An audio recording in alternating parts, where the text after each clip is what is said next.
There are now signs in South Austin in a neighborhood there warning neighbors about an aggressive dog. Neighbors tell us one dog has attacked several people and pets. KXAN's Nabil Ramadna looks at what the city is doing about it, and just a warning, some of the images might be graphic. You can see the love. Thank you.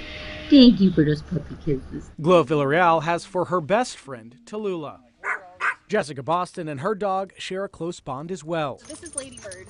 Both live in South Austin, close to Cooper Lane, near William Cannon. That's where they say they were both attacked by the same dog. Ran out of his house, ran out of the yard, and ran across the street to attack us. The dog locked eyes with me, and then he just sprinted off. People walking through the neighborhood might come across signs just like this one, posted here to warn people about the reported dog attacks. Jessica's dog was attacked in August. Puncture wounds all up and down her legs, around her head and in her ears, and then also the dog had clamped on to her neck. Glo was attacked in early October. Her hands and arms left bloodied after the dog bit her and her two dogs, Tito and Tallulah. Unfortunately, my younger dog Tito succumbed to his injuries. Animal Protection tells us there is an active investigation into Glo's case, and an owner is liable for any damage inflicted by their animal. According to the city, when it comes to seizing an aggressive dog, there has to be a court order. Jessica says she also filed a report with Animal Protection. I was assured that I would be given additional information, like, is this dog up to date on its shots? Like, has this happened before?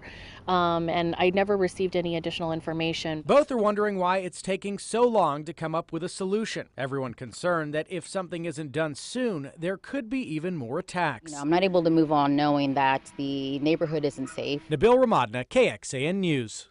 And another neighbor says the dog also attacked a man walking his dogs just a few days ago. Now, we heard about this story thanks to a viewer tip. If you have something you want us to check out, just scan that QR code right there on your screen or email us at report@kxan.com.